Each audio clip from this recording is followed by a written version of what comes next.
Qué bonito es que uno pueda decirle lo que le dijo el apóstol Pablo a los filipenses. Dice, por tanto, amados míos, como siempre habéis obedecido, no solamente como en mi presencia solamente, sino mucho más ahora en mi ausencia. Gloria a Dios. Gloria a Dios. No, es que la pastora está lejos. Es que la pastora está lejos. ¿Usted sabe por qué escribieron las 13 cartas paulinas? Porque Pablo estaba lejos. Y las iglesias, él iba y dejaba líderes allí que administraran la iglesia, y a él le estaban informando no, eso es nuevo aquí, si el pastor no está presente no funciona una iglesia. Mentiras, porque la iglesia primitiva ya funcionó así. Ya el apóstol Pablo, por eso usted encuentra 1 Corintios, 2 Corintios, las 13 cartas paulinas eran producto de una iglesia online, por así decirlo. Era una iglesia y no había wifi, no había nada para que Pablo se estuviera conectando cada 8 días. No, él dejaba unos líderes y daba unas directrices, y ellos respetaban las directrices de Pablo.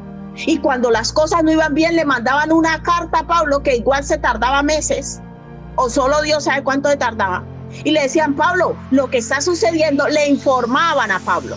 Estas cartas, las 13 cartas de Pablo, que son las que constituyen la estructura de la iglesia a día de hoy, se forman de la distancia. Esos que sirven al ojo, que cuando el pastor está presente son uno y cuando el pastor está ausente es otro, no conocen a Dios. Esos que se sientan con uno a hacer reuniones, pero apenas uno se va, hacen todo lo contrario, no conocen a Dios. No, es que el pastor tiene que estar presente siempre, pero que la iglesia funcione. No, porque no nos hubiesen escrito las 13 cartas paulinas. Hermano, la iglesia es de Cristo. Y eso me lo ha enseñado el Señor clarísimo. La iglesia es de Cristo. Y no se necesita, si Dios así no lo pone, no tiene que ser que si no está el pastor, la iglesia no funciona. No, porque el pastor de la iglesia se llama Jesucristo, por si tú no lo sabes. Y tú al que le sigues, al que le sirves y al que ves obedecerles a Cristo. Y Cristo nos llama a ser personas íntegras. Y la integridad tiene que ver que en lo que yo me comprometo lo cumplo y lo respeto. Y qué bonito que uno pueda decir eso. ¿Ustedes creen que si Pablo estuviera hoy en día podría decirle eso a Casa de Oración? ¿Ustedes qué creen? ¿Ustedes creen que Pablo podría decirle, por tanto, amados míos, como siempre habéis obedecido? No como en mi presencia solamente, sino mucho más ahora en mi ausencia. ¿Ustedes creen que el Señor podría decir eso? Hermanos, nosotros debemos aprender a servirle a Dios de corazón y a su iglesia, pero no a la manera de uno, a la manera de Dios.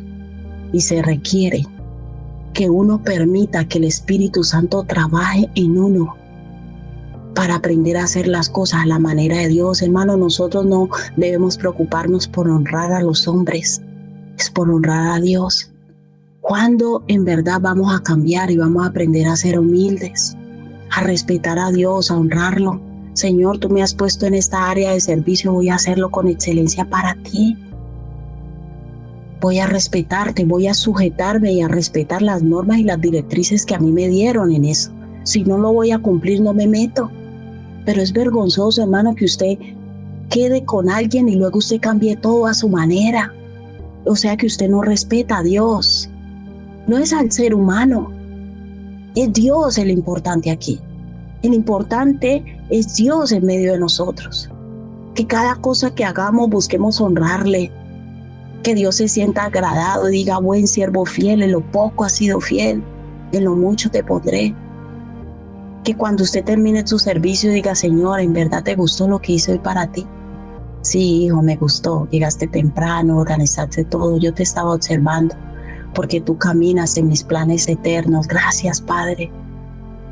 Qué bonito es. Señor, ¿te gustó lo que hice hoy? Y si no le gustó, Dios también lo va a decir a uno. Dice, no, aquí te faltó, porque Dios le dice la verdad a uno. No, esto te exageraste, esto lo hiciste bien, esto no. Porque es una relación de sinceridad, de intimidad. Lo que nosotros hacemos para el Señor demuestra la relación que tenemos con Él. Y por eso Dios nos está llamando hoy como iglesia a aprender a ser humildes. Dice, una persona humilde tiene la capacidad de reconocer las virtudes de los demás y pedir ayuda siempre que lo necesite. Siempre. Vea, esto no se me da bien, ayúdeme. Y una persona humilde es una persona que tiene la capacidad de buscar a Dios, de buscarlo en oración, de estar en comunión con Él porque reconoce que necesita de su guía y su dirección para todo lo que va a hacer.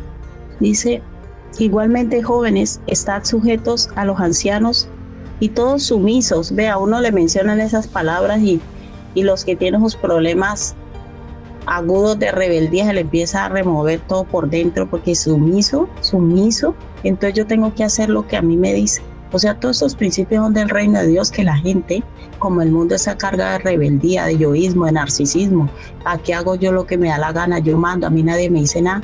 Cuando usted escucha estas palabras, por dentro se le empieza a revolver todo, porque la estructura rebelde del ser humano no acepta la humillación. Por eso el reino de Dios es contrario al mundo. Dice, igualmente jóvenes, están sujetos a los ancianos y todos sumisos unos a otros, revestidos ¿de qué? De humildad. Ese sumiso, ¿de qué me está hablando? De que yo reconozco la habilidad y el don, la virtud que Dios le ha dado a esa persona, entonces yo me tengo que someter a las directrices que esa persona me da en esa área porque yo no lo sé. Y vuelve a relacionar la humildad con el respeto y la valoración a la virtud, al don, a la capacidad que otra persona tiene y en la cual yo me debo apoyar. Igualmente, jóvenes, están sujetos a los ancianos y todos sumisos unos a otros, revestidos, no dice vestidos, revestidos, hay que esforzarse en ser humilde, porque Dios resiste a los soberbios y da gracia. ¿A quién le da gracia a Dios? A los humildes. No hable usted porque ustedes le hacen caso. No es que uno hable y le hacen caso, no, es que uno se ha humillado primero y por eso Dios le da gracia. Pero usted con esa soberbia tan horrible, porque Dios resiste a los soberbios y da gracia a los humildes. Humillaos, pues, bajo la poderosa mano de Dios, para que Él os exalte cuando fuere tiempo. ¿Quién establece el tiempo de la exaltación? Dios. Pero a toda exaltación le precede la humillación. Toda exaltación sin humillación no viene de parte de Dios, viene de parte del diablo. Y esa exaltación termina dañando a otros porque usted empieza, lo pone en un área y usted ya empieza a humillar, a tratar mal a los demás. Porque usted no ha pasado por el camino de la humillación. ¿Y cuál es el camino de la humillación? Dios te ha considerado apto para administrar un área, sea en un trabajo, sea en la iglesia, donde vayas. ¿Cuál es la humillación? Yo pregunto cómo se gestiona eso para hacerlo bien. Pero usted ni pregunta, usted mismo empieza a usar sus métodos y sus herramientas dañinas, porque no tiene ni idea de eso, pero como tienes ego tan alto, no pregunta. Vea, es que usted me ha puesto, el Señor me ha puesto en esta área, usted me puede instruir cuál es la mejor manera de hacerlo. No, usted no pregunta. Usted mismo se monta sus reglas, ni siquiera lleva una vida de oración, quiere imponer y termina dañando a otros. Por eso nosotros necesitamos estar humillados delante de Dios para poder dar fruto en el reino de Dios. Necesitamos estar humillados delante de Dios, reconociendo siempre que dependemos de Dios primeramente y segundo, que Dios va a poner personas en nuestra vida de las cuales nosotros también tenemos que depender, porque Él le ha dado unos dones y unas capacidades que yo no tengo en esa área. Y eso nos obliga a ser humildes para el que quiere hacer las cosas bien. Pero el que no quiere hacer las cosas bien, como es saberlo todo, cuando Dios le da la capacidad de administrar algo, lo ascienden de trabajo o Dios le da la oportunidad de ir a un lugar, vea, cuando usted le pongan en una área de trabajo, sea a nivel eclesiástico, sea donde sea, primero aplique la humildad. Vaya y pregunte cómo se hace eso que le están poniendo a hacer.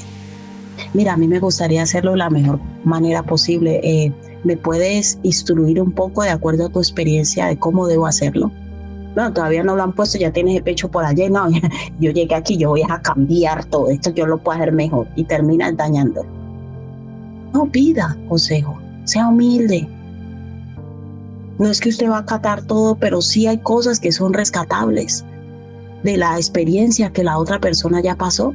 De pronto han quitado a un compañero y te han puesto a ti de jefe de esa área. Pregúntale al antiguo compañero, ven, ¿me puedes explicar más o menos cómo tú lo hacías o qué cosas te funcionaron bien, qué cosas no te funcionaron para mejorar? Eso se llama humildad. Y Dios tiene grandes cosas para nosotros, pero yo te digo, tenemos que pasar por el camino de la humildad.